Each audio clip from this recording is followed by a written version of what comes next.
हरे कृष्णा श्री शिवाय नमस्तुभ्यम। शिव भक्ति सागर में आप सभी भक्तों का स्वागत है। आज कार्तिक मास के कृष्ण पक्ष की एकादशी का दिन है और आज के दिन कार्तिक मास के कृष्ण पक्ष की एकादशी रमा एकादशी का व्रत किया जाएगा। कार्तिक मास के कृष्ण पक्ष और शुक्ल पक्ष की एकादशी तिथि का विशेष महत्व है। यह एकादशी विष्णु जी की पूजा अर्चना के लिए समर्पित है। ऐसी मान्यता है कि इस व्रत को करने से पुण्य फलों की प्राप्ति होती है। कहते हैं कि जो कोई भी इस व्रत को रखता है उस व्यक्ति को मोक्ष की प्राप्ति होती है। कार्तिक माह के कृष्ण पक्ष की एकादशी को रमा एकादशी के नाम से जाना जाता है। रमा एकादशी भगवान विष्णु के सभी प्रिय व्रतों में से एक मानी जाती है। कहा जाता है कि इस दिन पुण्य करने से बहुत बड़े बड़े लाभ की प्राप्ति होती है। पुराणों में यह भी कहा गया है कि इस व्रत को करने से वैकुंठ की प्राप्ति होती है और सभी समस्याओं से मुक्ति भी मिल जाती है। इस दिन भगवान श्री हरि विष्णु और लक्ष्मी जी की पूजा करने का विशेष महत्व होता है। रमा एकादशी का व्रत करने से जातक को पापों से छुटकारा मिलता है और घर में सुख समृद्धि का आगमन होता है। इसके अलावा जीवन में आने वाली हर तरह की बाधाएं भी दूर हो जाती हैं। जातक को जीवन में कभी भी धन की कमी का सामना नहीं करना पड़ता और सदैव उसके जीवन में सुख बना रहता है।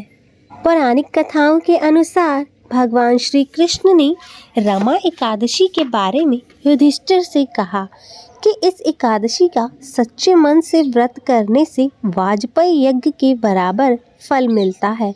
ऐसा भी कहा जाता है कि इस दिन भगवान विष्णु और धन की देवी माता लक्ष्मी की पूजा और दान करने से धन का लाभ बना रहता है। तो प्रिय भक्तजनों, आज हम इस वीडियो में कार्तिक माह के कृष्ण पक्ष की रमा एकादशी के व्रत कथा श्रवण करेंगे। आप सभी रमा एकादशी की कथा को पूर्ण श्रवण कीजिएगा। कथा श्रवण करने से पहले आप सभी भक्तजन एक बार प्रेम से बोलिए, श्री हरि विष्णु भगवान की जय। पुराणों के अनुसार रमा एकादशी व्रत कामधेनु के समान फल देता है। इस व्रत को करने से व्रती अपने सभी पापों का नाश करते हुए भगवान विष्णु का धाम प्राप्त करता है। मृत्यु के बाद उसे मोक्ष की प्राप्ति होती है और रमा एकादशी व्रत के प्रभाव से धन धान्य की सभी कमी दूर हो जाती है। धर्मराज युधिष्ठिर कहने लगे कि हे भगवान, मैंने आश्विन शुक्ल एकादशी अर्थात पापकुंशा एकादशी का सविस्तार वर्णन सुना। अब आप कृपा करके मुझे कार्तिक माह के कृष्ण पक्ष की एकादशी के विषय में भी बतलाइए। इस एकादशी का क्या नाम है? इसके व्रत का क्या विधान है? इसकी विधि क्या है? इसका व्रत करने से किस फल की प्राप्ति होती है? कृपया यह सब विधान पूर्वक कहिए। भगवान श्री कृष्ण बोले, कार्तिक माह के कृष्ण पक्ष में दीपावली की 4 दिन पहले आने वाली इस एकादशी को लक्ष्मी जी के नाम पर रमा एकादशी कहा जाता है। इसे पुण्यदायिनी एकादशी के नाम से भी जाना जाता है। इसके प्रभाव से ब्रह्म हत्या जैसे महापाप भी दूर हो जाते हैं। यह व्रत बड़े बड़े पापों का नाश करने वाला है। इसका महात्म्य मैं तुमसे कहता हूँ, ध्यान पूर्वक सुनो। पौराणिक काल में मुचुकुंद नाम का एक राजा राज्य करता था। इंद्र, वरुण, कुबेर, विभीषण आदि उसके मित्र थे। वह बड़ा ही सत्यवादी तथा विष्णु भक्त था। उसका राज्य बिल्कुल निष्कंटक था। उसकी चंद्रभागा नाम की एक कन्या थी जिसका विवाह उसने राजा चंद्रसेन के पुत्र शोभन से कर दिया। वह राजा एकादशी का व्रत बड़े ही नियम से पालन करके रखता था और उसके राज्य में सभी कठोरता के साथ इस नियम का पालन करते थे। शोभन एक बार अपने ससुराल आया हुआ था। वह कार्तिक का महीना था। उसी मास में महापुण्य फलदायिनी रमा एकादशी आ गई। इस दिन सभी व्रत रखते थे। चंद्रभागा ने सोचा कि मेरे पति तो बड़े कमज़ोर हृदय के हैं, वे एकादशी का व्रत कैसे करेंगे, जबकि पिताजी के यहाँ तो सभी को व्रत करने की आज्ञा है। मेरा पति राजआज्ञा तो मानेगा, परंतु उसे बहुत ही कष्ट होगा। चंद्रभागा को जिस बात का डर था वही हुआ। राजा ने आदेश जारी किया कि इस समय उनका दामाद राज्य में पधारा हुआ है, अतः सारी प्रजा विधान पूर्वक एकादशी का व्रत करे।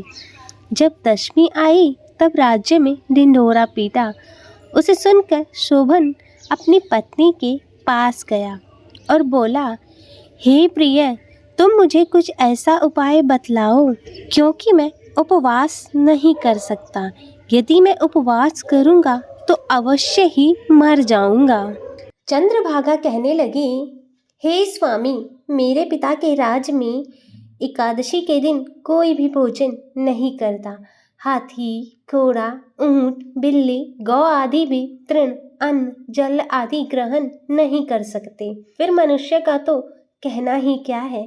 यदि आप भोजन करना चाहते हैं तो किसी दूसरे स्थान पर चले जाइए, क्योंकि यदि आप यहीं रहना चाहते हैं तो आपको अवश्य ही व्रत करना पड़ेगा। ऐसा सुनकर शोभन कहने लगा कि हे प्रिय, मैं व्रत अवश्य करूँगा, जो मेरे भाग्य में होगा वह देखा जाएगा। इस प्रकार से विचार कर शोभन ने व्रत रख लिया और वह भूख प्यास से अत्यंत पीड़ित होने लगा। जब सूर्य नारायण अस्त हो गए और रात्रि को जागरण का समय आया, जो वैष्णवों को अत्यंत हर्ष देने वाला था, परंतु शोभन के लिए अत्यंत दुखदायी हुआ। प्रातःकाल होते ही शोभन के प्राण निकल गए। तब राजा ने सुगंधित काष्ठ से उसका दाह संस्कार करवाया, परंतु चंद्रभागा ने अपने पिता की आज्ञा से अपने शरीर को दग्ध नहीं किया और शोभन की अंत्येष्टि क्रिया के पश्चात अपने पिता के घर में ही रहने लगी। रमा एकादशी के प्रभाव से शोभन को मंदराचल पर्वत पर धन्य धान्य से युक्त तथा शत्रुओं से रहित एक सुंदर देवपुर प्राप्त हुआ। वह अत्यंत सुंदर रत्न और वैदुर्यमणि जटित स्वर्ण के खंभों पर निर्मित अनेक प्रकार की स्फटिक मणियों से सुशोभित भवन में बहुमूल्य वस्त्राभूषणों तथा छत्र व चंवर से विभूषित गंधर्व और अप्सराओं से युक्त सिंहासन पर आरूढ़ ऐसा शोभायमान होता था जैसे मानो दूसरा इंद्र विराजमान हो। एक समय मुचुकुंद के नगर में रहने वाला सोम शर्मा नामक एक ब्राह्मण तीर्थ यात्रा करता हुआ घूमता घूमता उधर से जा निकला और उसने शोभन को पहचान कर कि यह तो राजा का जमाई है, शोभन है, उसके निकट गया। शोभन भी उसे पहचान कर अपने आसन से उठकर उसके पास आया और प्रणाम आदि करके कुशल प्रश्न किया। ब्राह्मण ने कहा कि राजा मुचुकुंद और आपकी पत्नी कुशल से हैं।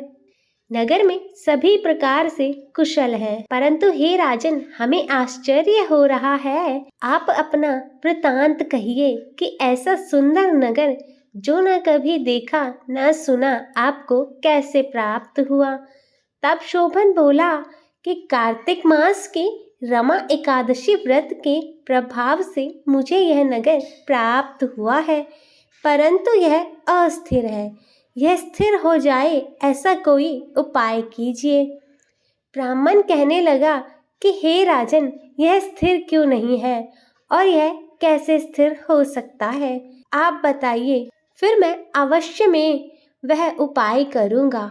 मेरी इस बात को आप मिथ्या न समझिए। शोभन ने कहा कि मैंने इस व्रत को श्रद्धा रहित होकर किया है, अतः यह सब कुछ अस्थिर है। यदि मुचुकुंद की कन्या चंद्रभागा को यह सब वृतांत कहे तो यह स्थिर हो सकता है। ऐसा सुनकर उस श्रेष्ठ ब्राह्मण ने अपने नगर लौटकर चंद्रभागा से सब वृतांत कह सुनाया। ब्राह्मण के वचन सुनकर चंद्रभागा बड़ी ही प्रसन्नता से ब्राह्मण से कहने लगी कि हे ब्राह्मण, यह सब बातें आपने प्रत्यक्ष देखी हैं या फिर आप स्वप्न की बातें कर रहे हैं। ब्राह्मण कहने लगा कि हे पुत्री, मैंने महावन में तुम्हारे पति को प्रत्यक्ष देखा है, साथ ही किसी से विजय ना हो ऐसा देवताओं के नगर के समान उनका नगर भी देखा है। उन्होंने यह भी कहा कि यह स्थिर नहीं है। जिस प्रकार वह स्थिर रह सके सो उपाय करना चाहिए। चंद्रभागा कहने लगी कि आप मुझे वहां ले चलो, मुझे पति के दर्शन की तीव्र लालसा है। मैं अपने किए हुए पुण्य से उस नगर को स्थिर बना दूंगी। आप ऐसा कार्य कीजिए जिससे हमारा संयोग हो, क्योंकि वियोगी को मिला देना महान पुण्य है। सोम शर्मा इस बात को सुनकर चंद्रभागा को मंदराचल पर्वत पर लेकर वामदेव ऋषि के आश्रम पर गया। वामदेव जी ने सारी बात सुनकर वेद मंत्रों का उच्चारण से चंद्रभागा का अभिषेक कर दिया। तब ऋषि के मंत्र के प्रभाव और एकादशी व्रत से चंद्रभागा का शरीर दिव्य हो गया और वह दिव्य गति को प्राप्त हुई। इसके बाद बड़ी प्रसन्नता के साथ अपने पति के निकट गई। अपनी प्रिय पत्नी को आते देखकर शोभन अति प्रसन्न हुआ और उसे बुलाकर अपनी बाईं ओर बिठा लिया। चंद्रभागा कहने लगी कि हे प्राणनाथ, आप मेरे पुण्य को ग्रहण कीजिए। अपने पिता के घर में जब मैं 8 वर्ष की थी तब से विधि पूर्वक एकादशी के व्रत को श्रद्धा पूर्वक करती आ रही हूँ। इस पुण्य के प्रताप से आपका यह नगर स्थिर हो जाएगा तथा समस्त कर्मों से युक्त होकर प्रलय के अंत तक रहेगा। इस प्रकार चंद्रभागा ने दिव्य आभूषणों और वस्त्रों से सुसज्जित होकर अपने पति के साथ आनंद पूर्वक रहने लगी। हे राजन, मैंने रमा एकादशी का महात्म्य कहा है। जो मनुष्य इस व्रत को करते हैं उनके ब्रह्म हत्या आदि समस्त पाप नष्ट हो जाते हैं।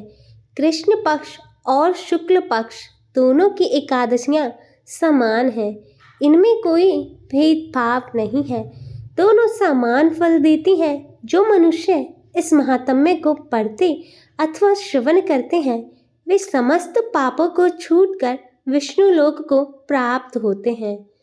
बोलो श्री हरि विष्णु भगवान की जय। श्री लक्ष्मी नारायण भगवान की जय। तो प्रिय भक्तजनों, यह थी कार्तिक मास के कृष्ण पक्ष की एकादशी रमा एकादशी की व्रत कथा। मैं आशा करती हूँ कि आपको यह कथा पसंद आई होगी। वीडियो अच्छी लगे तो इसे लाइक करें, शेयर करें और कमेंट में जय हरि विष्णु लिखना ना भूलें और चैनल को सब्सक्राइब कर नोटिफिकेशन बेल को ज़रूर ऑन करें। हरे कृष्णा। श्री शिवाय नमस्तुभ्यम।